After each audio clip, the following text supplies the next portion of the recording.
Hari ini kita mulai bulan misi. Dan untuk mulai bulan misi, tema kita diambil dari sebuah ayat dari Yohanes pasal 3. Saya minta semua membuka ke Yohanes pasal 3. Saya ada kebiasaan buruk, yaitu memperkerjakan jemaat. Ya, saya mau paling tidak seminggu sekali Anda membuka Alkitabmu. Jadi saya tidak tampilkan ayat di sini karena saya mau kita tahu aplikasi untuk Alkitab di mana di HP kita, membuka Alkitab itu di mana. Supaya kita paling tidak seminggu sekali sudah membuka. Jadi kita mau lihat dari Yohanes pasal 3. Saya akan membaca ayat 16 dan kita akan merenungkan hari ini ayat 17. Jadi jemaat baca bersama-sama ayat yang ke-17. Ya, Yohanes pasal 3. Saya membaca ayat 16, jemaat membaca ayat 17.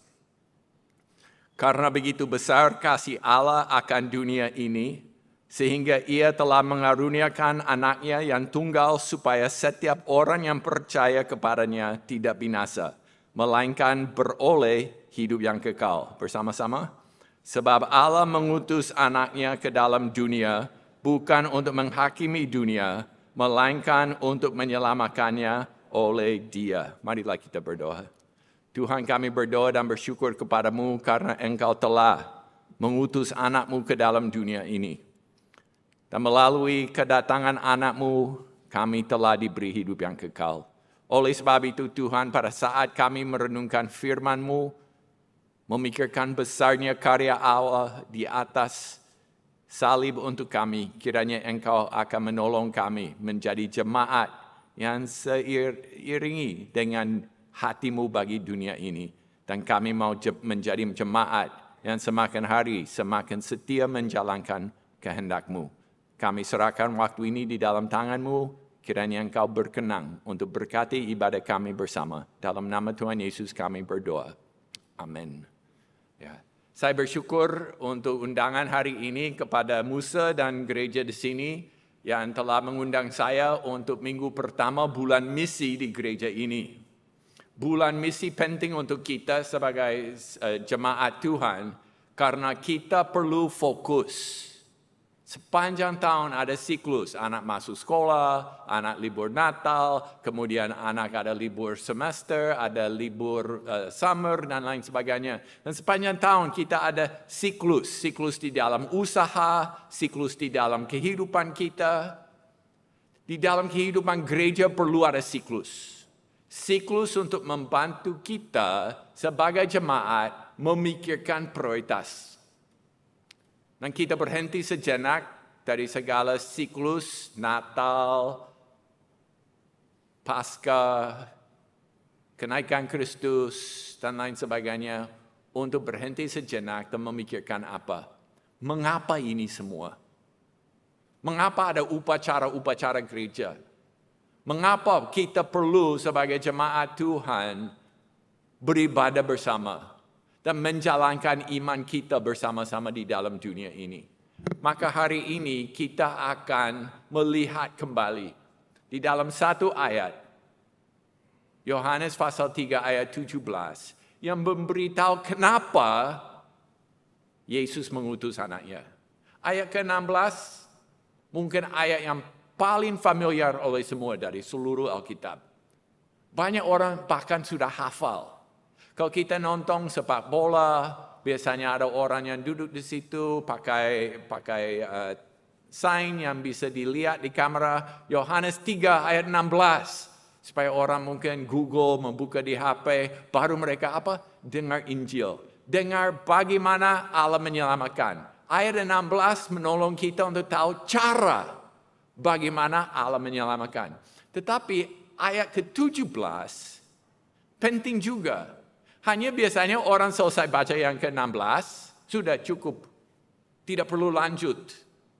Tetapi justru kita melihat di dalam ayat ke-17, ada penjelasan mengapa Allah mengutus anaknya. Mengapa pentingnya anak yang dikasihi mau datang ke dunia ini. Dan kita tidak mungkin menjadi jemaat yang dipakai oleh Tuhan di zaman ini kalau kita tidak mengerti mengapa. Karena berdasarkan mengapa, jawaban itu kami bisa mewakili Tuhan di zaman ini. Kalau saya lihat gereja di sini, penuh dengan orang yang mencintai Tuhan. Saya justru melihat orang-orang yang punya potensi mengubah masa depan negara ini. Saya tidak tahu, mungkin Anda bangun pagi tidak merasa aku akan mengubah sejarah Indonesia. Apakah itu waktu berdiri di depan kaca tadi pagi? Ya. Mungkin waktu berdiri di depan kaca lihat, wah mulai ubanan lagi, aku mesti smear lagi ya besok. Atau mulai lihat, dulu rok ini muat, sekarang agak sempit ya. Mungkin waktu dicuci mengecil kali ya roknya. Mungkin kita lihat diri dan berpikir, aku tambah gemuk, tambah tua, tambah susah. Tetapi justru Tuhan melihat kita sebagai jemaat yang akan dipakai oleh Tuhan untuk mengubah Indonesia demi kemuliaan namanya. Inilah bulan misi. Inilah panggilan kita sebagai jemaat Tuhan di tempat ini. Supaya kita melangkah dalam kebenaran. Maka dicatat di sini di Yohanes. Setelah Yesus bertemu dengan Nikodemus, memberi jawaban. Sebab Allah mengutus anaknya. Misi kan? Allah mengutus anaknya ke dalam dunia. Untuk apa? Bukan untuk menghakimi. Bukan untuk destruktif.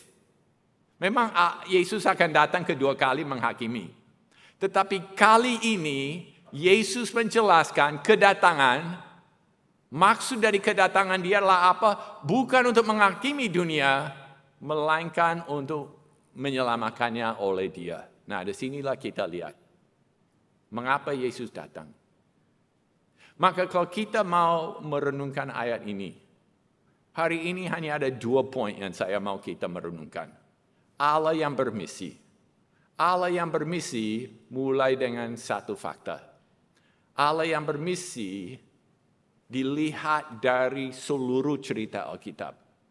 Alkitab bukan buku ilmiah untuk pengetahuan alam, bukan buku untuk mempelajari kalkulus, bukan buku untuk menolong kita menjadi arsitek.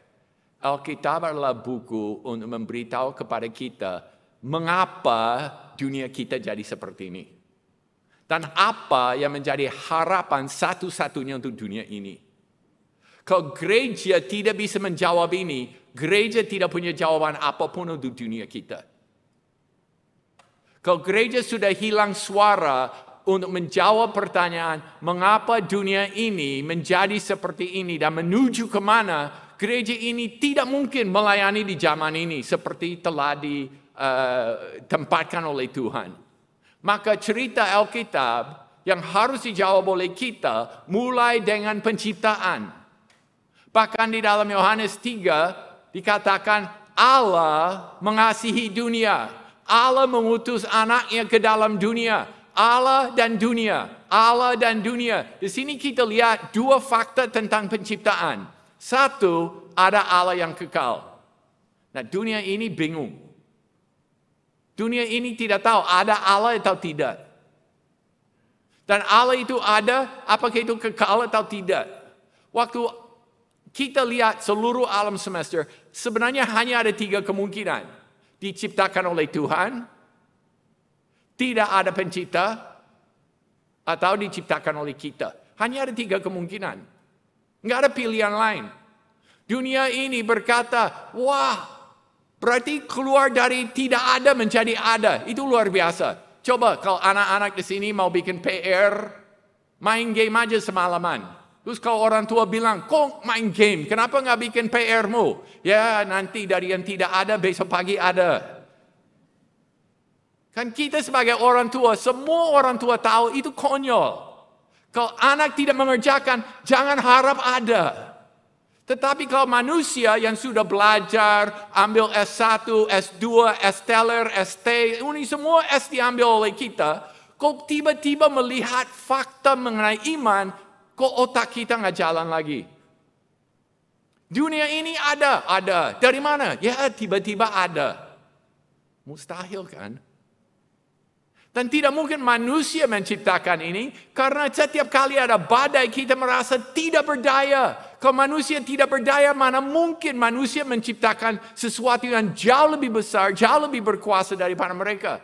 Akhirnya kita hanya ada satu kemungkinan. Ada sang pencipta, namanya Allah. Dan dia harus ada sebelum penciptaannya. Dia kekal. Tetapi dia menciptakan dunia. Bukan hanya fisiknya, bukan hanya planet, bumi, bintang, dan lain sebagainya. Tetapi dia juga menciptakan manusia sebagai puncak dari ciptaannya. Sehingga dia bisa mengasihi kita. Dia bisa memilih kita untuk beriman. Jadi cerita Alkitab mulai dengan fakta. Ada Tuhan. Kalau kita tidak percaya ada Tuhan, seluruh sisa hidup ini, semua hal yang kita akan memutuskan, akan keliru. Karena dasarnya salah. Langkah pertama sudah keliru.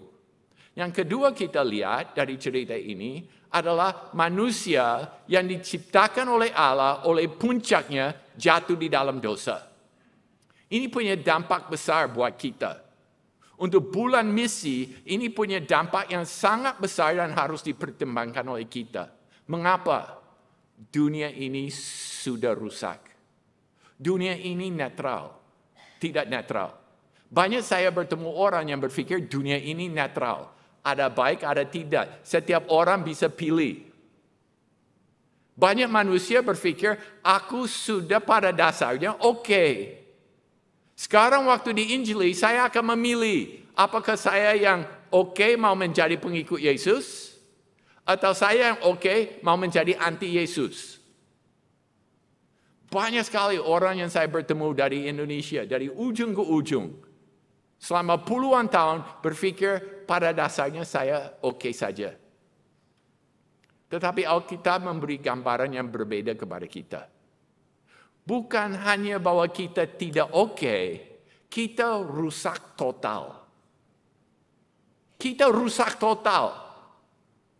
Kalau kita tidak mengerti siapakah manusia, tidak mungkin kita bisa menganggap misi yang Allah lakukan sesuatu yang besar dan ajaib untuk kita. Maka kita lihat di sini bagaimana kerusakan manusia dilihat pertama dari status mereka. Doktrin manusia. Siapakah manusia di hadapan Allah? Bukan orang sakit, bukan orang netral. Ini adalah orang yang sudah mati total.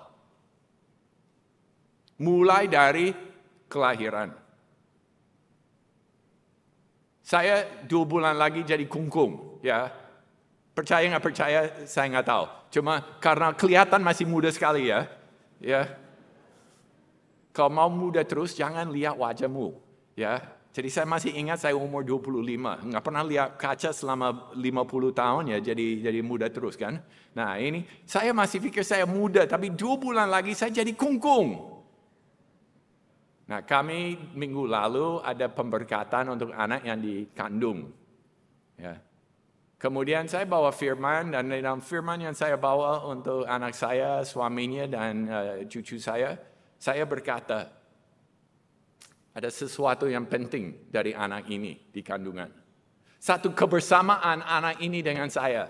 Dan satu kebersamaan bukan dengan saya saja, dengan semua yang hadir di sini. Kebersamaannya itu apa? Anak ini adalah orang berdosa. Lucu ya, belum lahir sudah orang berdosa. Beda dengan perspektif kita. Biasanya kita gendong anak pulang dari rumah sakit. Wah lucu ya. Ya lucu, cantik. Mirip siapa ya? Akhirnya kita semua lihat, kok begitu elok, seolah-olah sempurna. Tetapi dari perspektif Allah, pembuatan manusia yang paling indah, yang paling sempurna, dilihat oleh Allah, tercemar oleh dosa. Coba kalau nggak percaya, jadilah orang tua. Anak perlu diajar berbohong nggak? Tidak kan? Kayaknya secara alamiah dari kandungan, anak sudah bisa berbohong kepada orang tua ya. Tetapi kalau mau diajar untuk memberitakan kebenaran, itu satu proses yang panjang sekali. Kenapa? Pada sifatnya, pada naturnya, anak kita lahir sudah berdosa. maka Yohanes akan berkata bahwa setiap manusia hidup di dalam kegelapan. Hidup kita gelap, kenapa? Ada dosa. Tetapi bukan hanya hidup lahir dalam kegelapan secara sifat, natur, tetapi kita juga jalan di dalam kebodohan. Kata Yohanes, walaupun diciptakan oleh Allah, mereka tidak mengenal Allah. Manusia pintar. Manusia bisa segala sesuatu. Kita bisa menciptakan AI yang bisa belajar sendiri, bisa membuat gedung, bisa membuat banyak hal. Kita bisa menyelesaikan banyak masalah sosial. Tetapi lucunya, manusia yang pintar tidak mengenal Sang Pencipta. Ini adalah hasil kebutaan manusia secara spiritual. Anda jangan menilai orang dari perspektif dunia. Ijazahnya berapa? Jangan menilai orang dari jumlah saldo di rekening koran dia, atau berapa mobil, berapa besar rumahnya. Kita perlu menilai orang sekeliling kita dari perspektif surgawi. Dan Allah melihat mereka adalah apa? Orang yang bodoh. Orang yang tidak mengenal Allah sejati. Kalau Anda tidak punya sarjana, tidak punya ijazah lulusan SMA, tetapi Anda mengenal Allah yang sejati, Anda lebih pintar daripada orang lain. Joseph Biden, Jokowi, Xi Jinping, Anda lebih pintar daripada mereka semua. Bukan di bidang politik, tetapi dalam bidang agama, Anda mengenal Allah. Mereka tidak mengenal Dia. Jangan ditipu. Jangan ditipu oleh matamu. Kita diundang oleh Tuhan untuk melihat sebenarnya siapa manusia sejatinya. Siapakah kita semua? Kita semua orang yang rusak, yang menuju ke kebinasaan. Kita lahir dalam dosa, kita hidup dalam kebodohan. Kalau tidak percaya, coba lihat di PIK. Tempat yang paling indah di Indonesia, yang buatan orang ada di PIK. Tetapi PIK penuh dengan apa? Patung-patung berhala. Kenapa? Tidak mengenal Tuhan. Hidup di dalam kebodohan akan Allah sejati. Tetapi bukan di situ aja. Manusia menuju kematian. Bukti kenapa manusia sudah rusak dan jatuh dalam dosa. Bukti yang paling kuat adalah manusia pasti mati. Tidak seorang pun yang tidak mati. Dan kita akan hidup selama-lamanya tanpa Allah karena kita tidak percaya kepada Dia. Maka pertama kita lihat dari dampak kejatuhan manusia dalam dosa adalah bahwa manusia salah menilai diri, salah mengerti diri.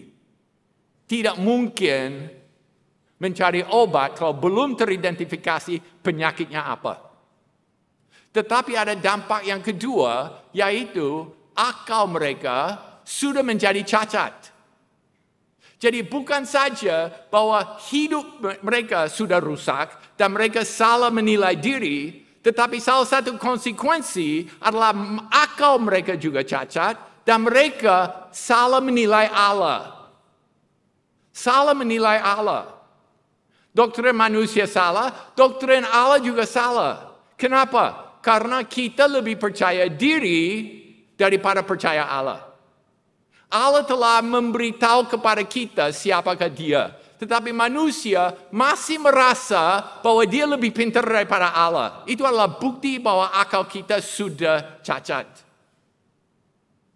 Biasanya anak muda pada saat ini meninggalkan gereja, meninggalkan agama. Kenapa? Karena setiap kali bicara tentang agama, bicara bahwa Allah itu begitu kejam. Banyak peraturan. Susah. Aku mau hidup bebas. Aku mau menikmati hidup saya. Saya tidak mau Allah yang terus strict sama saya. Menekan saya terus. Banyak anak loh dapat gambar Allah dari figur ayah di rumah. Coba. Kita memberi teladan apa di rumah? Anugerah. Kasih. Waktu anak kita masuk ke remaja, kita semakin panik ya. Waktu kecil saya suruh taat. Sekarang badannya lebih besar daripada saya. Kekuatan lebih besar. Saya nggak bisa suruh. Kalau saya suruh, dia lawan. Kalau dia lawan, saya mesti pukul. Daripada lepas tangan, sekarang saya main tangan sama anak. Akhirnya anak belajar apa? Bapakku kejam. Bapakku tidak mengerti saya. Bapakku tidak mengasihi saya. Aku tidak mau dibawa dia. Akhirnya datang ke gereja. Nah, itu Bapakku di surga. Apa? Kejam. Tidak mengerti saya. Saya tidak mau dibawa dia. Ini adalah penyakit zaman kita. Banyak anak muda punya salah konsep tentang Allah. Kalau bukan punya pandangan bahwa dia adalah orang kejam, mungkin mereka juga berpikir bahwa Allah itu pemanja. Apapun yang diminta diberi. Kenapa? Karena Allah hanya mau anaknya nurut. Dan paling gampang supaya disukai adalah kita memberi. Tanpa kita berpikir ini baik atau tidak untuk dia. Akhirnya apa yang terjadi? Gambar atau pengertian tentang Allah semua rusak. Kita tidak bisa teliti untuk mengerti siapakah Tuhan dan bagaimana kita menjalankan kehendak di dunia ini. Maaf ya, saya belajar untuk minta maaf sebelum saya menghina ya. Jadi boleh, saya minta maaf dulu ya. Coba melihat lagu-lagu yang dinyanyikan hari ini. Tidak ada nama Yesus di lagu itu. Tidak ada salib. Semua lagu bisa dinyanyi orang Buddha. Semua lagu itu bisa dinyanyi orang Hindu. Enggak ada sesuatu di situ yang membawa kita berpikir, siapakah Allah sejati? Kenapa Allah itu penuh rahmat? Memang dia penuh rahmat. Dia penuh rahmat bukan karena dia pemanja, ya sudahlah saya memberi rahmat kepada semua. Dia memberi rahmat kenapa? Karena dia yang menanggung hukuman kita. Dia yang membayar. Kalau kita mau memuji Tuhan, harus ada dasar Allah yang sejati. Maka kita sebagai orang Kristen harus bisa mengerti bahwa manusia punya perspektif tentang Allah yang lepas dari firman Tuhan, semua adalah pemikiran sendiri, karya sendiri yang salah belaka. Dan Tuhan utus kita ke dunia ini. Manusia yang rusak, tetapi tidak sadar. Manusia yang tidak bisa memikirkan benar tentang Allah, tetapi tidak mengenal. Akhirnya Tuhan utus kita ke dalam dunia mereka. Mereka di dalam status yang gawat, akal yang cacat, menyebabkan mereka di dalam keberadaan tanpa harapan. Seorang pun tidak bisa keluar dari kejatuhan, Adam di dalam dosa. Seorang pun cukup baik. Kenapa? Dunia ini tidak netral. Orang yang tidak percaya kepada Yesus, mungkin mereka beretika baik, tetapi secara status di depan Allah, mereka juga ikut berdosa. Kenapa? Sifat mereka berdosa. Sifat mereka sudah penuh dengan kecemaran. Orang kecil sering berkata, aku bisa baik. Kenapa? Saya bisa membina diri. Saya bisa mendidik diri sendiri sehingga saya jadi baik. Tetapi apa buktinya di dunia ini manusia semakin egois. Anak mereka semakin bertengkar sama orang tua. Pemimpin bangsa semakin dimaki-maki. Dunia ini semakin kacau, bukan semakin baik.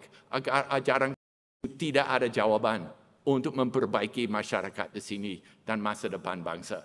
Adam diciptakan oleh Tuhan, hidup di Taman Firdaus. Tetapi waktu berdosa, waktu jatuh di dalam dosa, seluruh hubungan dia rusak. Dan dia tidak bisa memulihkan, menyelesaikan masalah ini. Sehingga Yesus diutus. Perjanjian Lama membawa kita berpikir tidak ada harapan manusia. Tidak ada prospek. Tidak mungkin, terus-menerus mereka tidak setia. Allah menuntun, Allah mengembalakan, Allah menolong, jatuh. Akhirnya mereka dipukul keras dengan pembuangan. Akhirnya mereka ditindas oleh orang Romawi, orang kafir, sehingga orang Israel, umat pilihan Allah, menderita luar biasa. Di tengah-tengah itu, di tempat yang paling lemah, paling tidak berdaya, tempat yang di mana mereka tidak ada harapan, Allah datang. Allah masuk ke hidup kita dan Dia menebus kita. Kenapa? Karena kita tidak bisa menyelesaikan masalah kita. Maka di dalam karya penebusan Allah, saya lihat perspektif manusia dan perspektif Allah. Dari perspektif manusia, kita berpikir, misalnya seperti orang aku bisa memberantaskan penderitaan. Tujuan mereka terus reinkarnasi adalah supaya akhirnya dengan suatu ketika aku bisa hidup tanpa penderitaan. Akhirnya pergumulan saya selesai. Mungkin Anda kenal banyak orang seperti itu. Hidup ini susah, tapi nanti hidup yang berikut akan lebih baik. Banyak mengumpulkan pahala di sini, supaya apa? Nanti saya bisa lepas dari penderitaan ini. Yesus waktu bertemu Nikodemus di Yohanes pasal 3 ini, Nikodemus bertanya kepada Yesus, bagaimana dia bisa punya hidup yang kekal? Dan Yesus berkata harus lahir baru. Setelah Yesus memberitahu cara untuk memiliki hidup yang kekal, Yesus menjelaskan mengapa dengan dia berkata bahwa Allah mengasihi dunia ini. Barang siapa yang percaya akan selamat.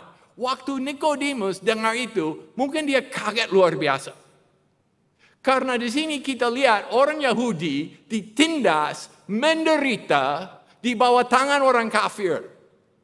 Dan dia berpikir Allah, Mesias akan datang dan waktu datang dia akan menghakimi dunia ini. Dia akan menghancurkan orang kafir supaya penderitaan selesai.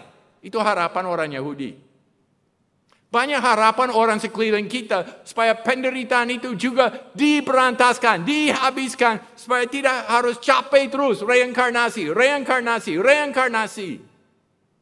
Orang Yahudi menunggu Mesias datang, Raja datang, biar orang kafir semua dibunuh, selesai perkara. Tetapi Yesus berkata apa? Aku datang bukan untuk menghakimi. Kaget. Masa? Mereka pantas dihakimi. Aku datang bukan untuk menghakimi. Kenapa? Karena mereka sudah dihakimi sejak lahir. Sejak lahir seorang pun tidak baik. Karena natur kita sudah berdosa. Waktu pulang nanti, bilang ke mamamu, bilang ke bapakmu, kamu orang berdosa. Lihat ke anak-anak, bilang ke sesama, kamu orang berdosa. Kita semua orang berdosa. Penderitaan tidak akan selesai dengan tangan keras dari surga yang menghukum manusia. Allah punya rencana lain. Maka Nikodemus kaget waktu dengar. Yesus akan berkata di dalam Yohanes, dalam dunia ini kamu akan menderita penganiayaan. Tetapi kuatkanlah hatimu. Aku telah mengalahkan dunia. Yesus beritahu kepada kita bahwa dunia ini, penderitaan ini akan diselesaikan. Tapi diselesaikan bukan dengan Mesias datang dengan tentara dan membasmi semua orang yang tidak percaya. Tetapi akan selesai bagaimana? Dengan penderitaan Mesias sendiri. Dengan Injil. Jadi yang pertama kita lihat bahwa rencana Allah untuk menyelamatkan dunia ini bukan untuk meniadakan penderitaan melalui pemberantasan musuhnya. Kita juga lihat bahwa rencana Allah bukan untuk menuntut pelunasan hutang dosa kepada kita yang tidak mampu bayar. Allah tidak meminta sesuatu yang mustahil dilakukan oleh kita. Banyak orang berpikir, aku baik, aku bisa lakukan ini. Tetapi faktanya tidak. Pernah satu hari ada orang yang paling baik datang kepada Yesus. Anak muda yang kaya. Pasti dia diberkati Tuhan. Dia muda, kaya apa lagi? Ya, pasti diberkati. Datang kepada Yesus. Semua orang minggir supaya orang ini bisa masuk. Waktu dia masuk, dia di depan Yesus. Dia berkata pertanyaan yang paling penting. Apa yang harus ku berbuat untuk beroleh hidup yang kekal? Menarik ya. Dia berpikir ada hidup kekal dan dia tidak miliki. Dia kaya, dia punya segala sesuatu. Tapi dia tahu ada sesuatu yang dia tidak memiliki, yaitu hidup kekal. Dia akan mati. Tetapi yang menarik juga di dalam pertanyaan dia adalah satu pengertian, apa yang harus ku perbuat? Untuk dapat hidup kekal, aku harus lakukan sesuatu. Maka Yesus berkata, jangan berzina. Oh, saya nggak perlu berzina. Saya setia kepada istri. Hormatilah orang tuamu. Oh, saya hormati. Saya beli mereka rumah di Pik 2. Jadi rumah mereka lebih besar daripada rumah saya. Saya hormat sekali sama orang tua. Jangan berbohong. Oh, aku nggak pernah memberi saksi dusta. Semua ini. Dia bilang, aku sempurna. Aku manusia yang paling baik. Mirip itu, betul? Mirip orang yang berpikir, aku mau menjadi manusia yang baik. Dan kalau saya menjadi manusia yang baik, nanti di akhirat nama saya terpandang.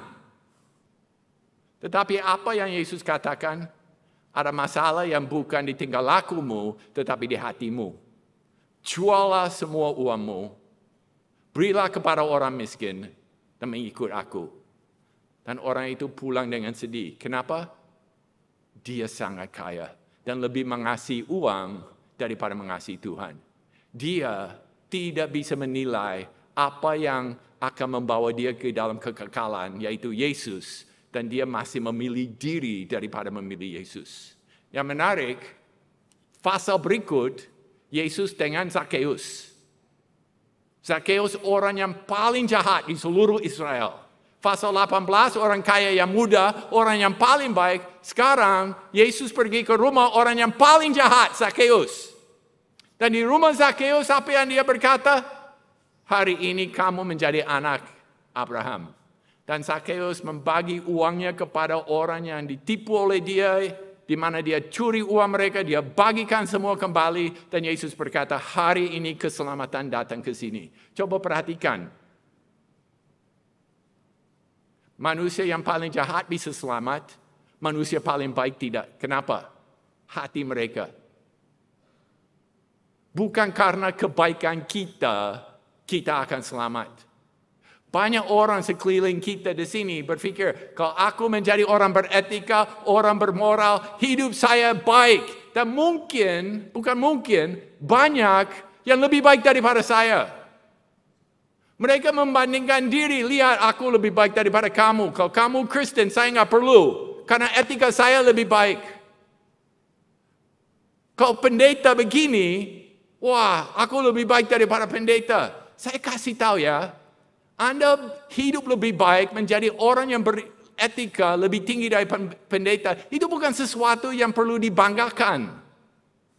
Pendeta juga orang berdosa loh.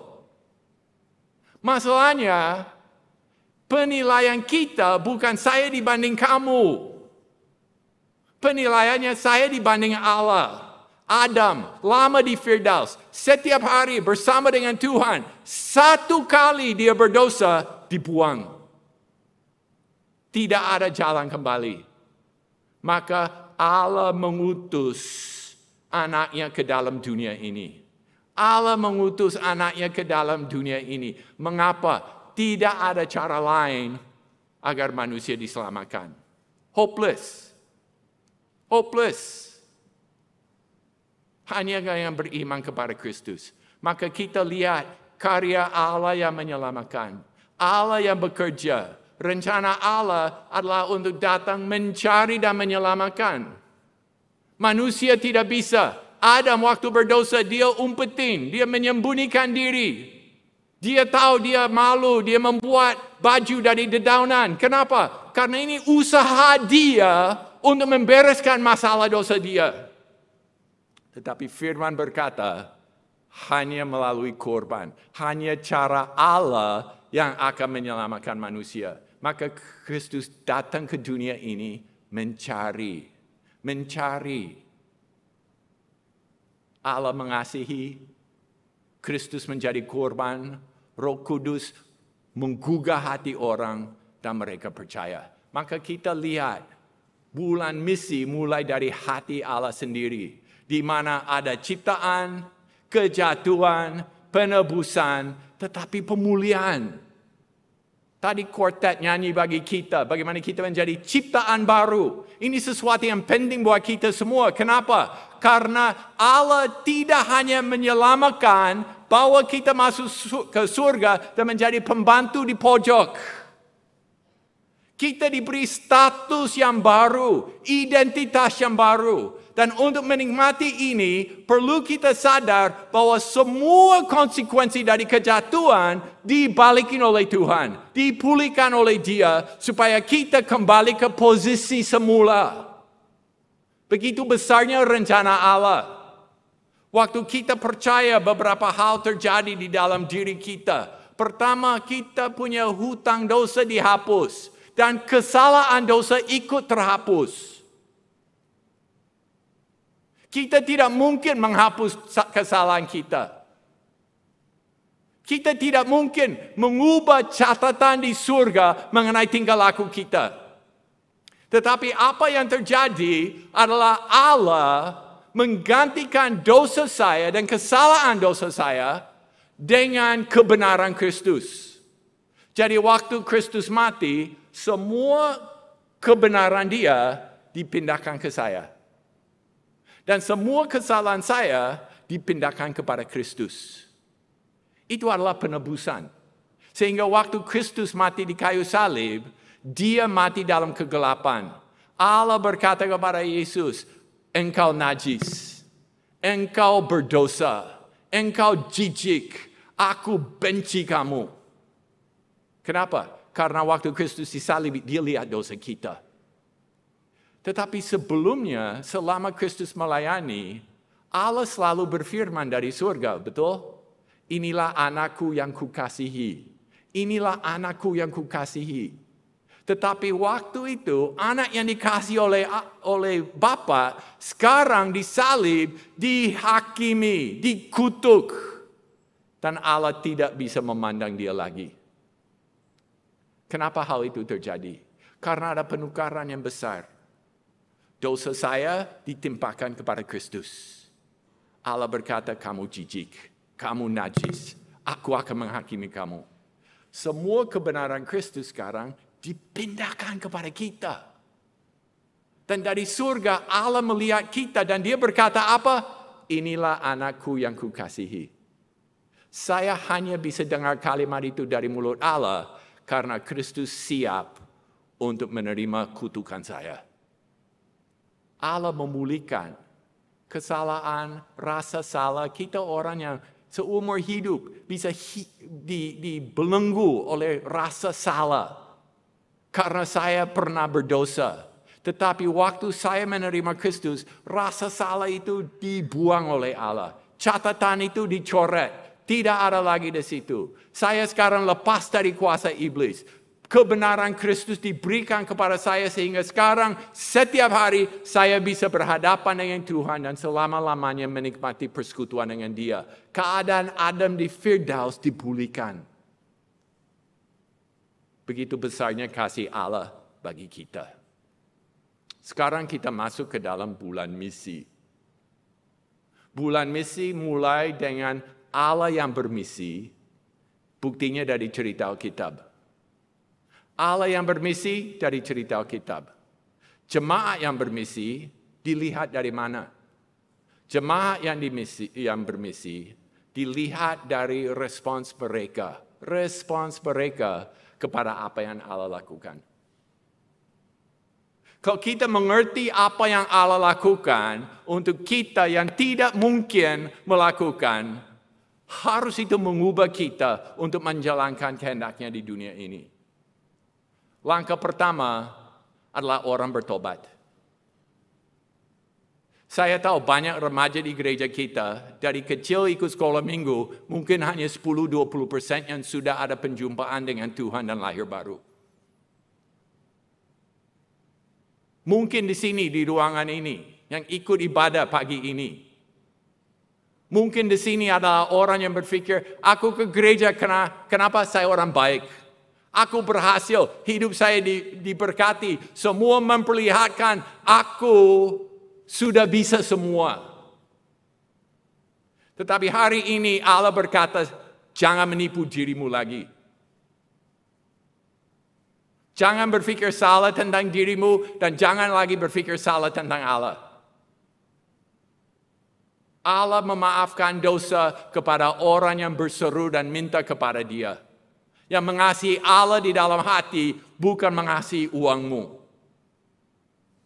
Jangan pulang dari gereja dengan hati yang tertipu lagi oleh iblis. Hari ini adalah hari keselamatanmu.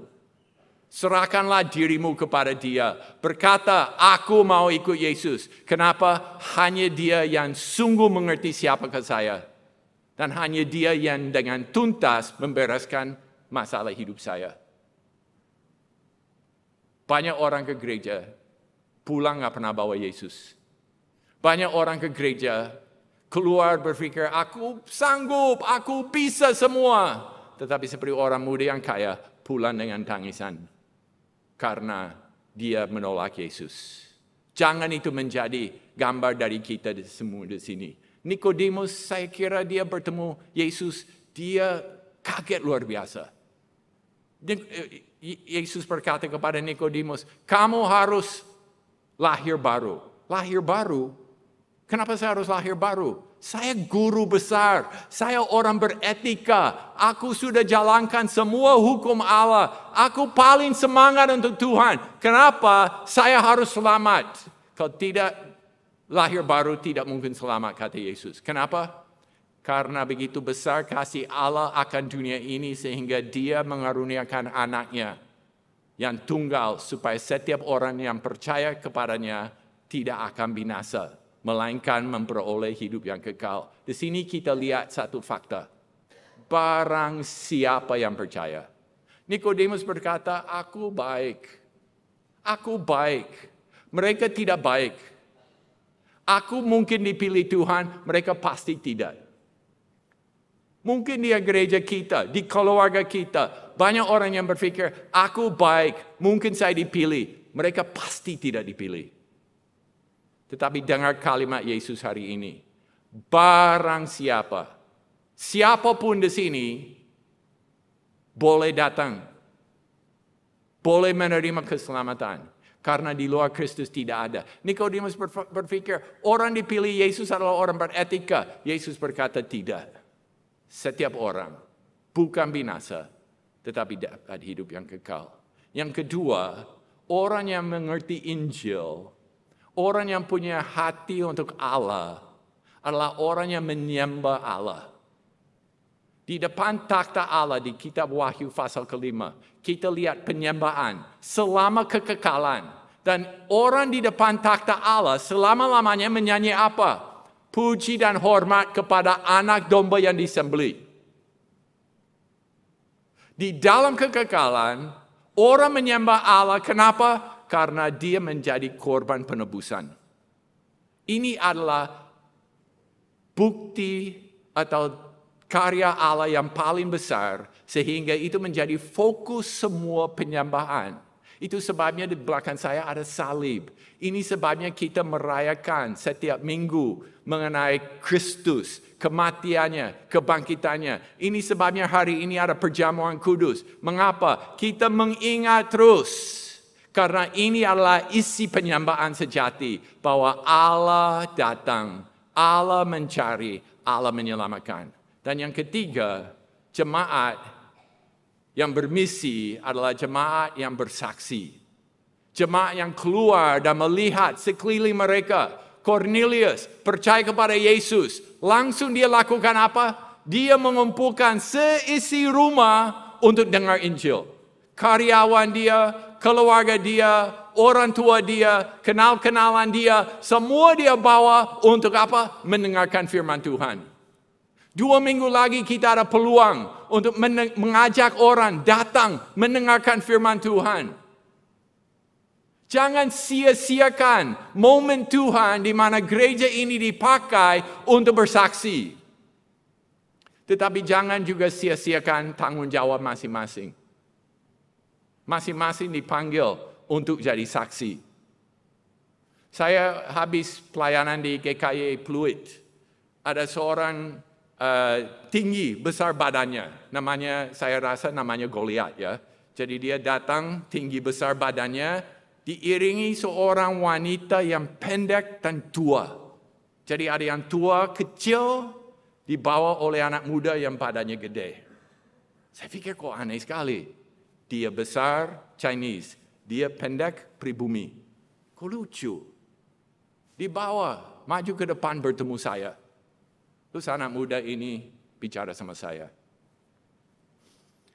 Inilah suster saya. Dia dari Jawa. Dulu dia Muslim, sekarang jadi Kristen. Sekarang dia kerja di rumah saya waktu saya kecil. Dia mulai ke gereja, di gereja ini. Dia membawa saya ke sekolah minggu di sini. Melalui dia, saya mengenal Injil. Setelah saya mengenal Injil, kakak-kakak saya juga dibawa ke gereja di sini, ikut sekolah minggu. Sekarang mereka semua percaya. Setelah itu, mama saya dibawa ke gereja. Sekarang dia percaya. Setelah itu, bapak saya ikut ke gereja di sini, percaya juga. Satu suster di rumah orang Tionghoa, suster dari Jawa yang putus sekolah, dia bisa menjangkau satu keluarga. Jangan menghina apa yang Tuhan bisa lakukan melalui Anda.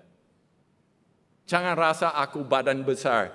Orang badan besar belum tentu lakukan apapun untuk Tuhan. Tetapi kalau kita tahu Tuhan menyertaiku, kalau saya tahu betapa besarnya kasih Kristus untuk saya, Dia datang untuk menyelamatkan, aku akan bergerak. Aku akan melangkah supaya nama Kristus dipermuliakan. Marilah kita berdoa.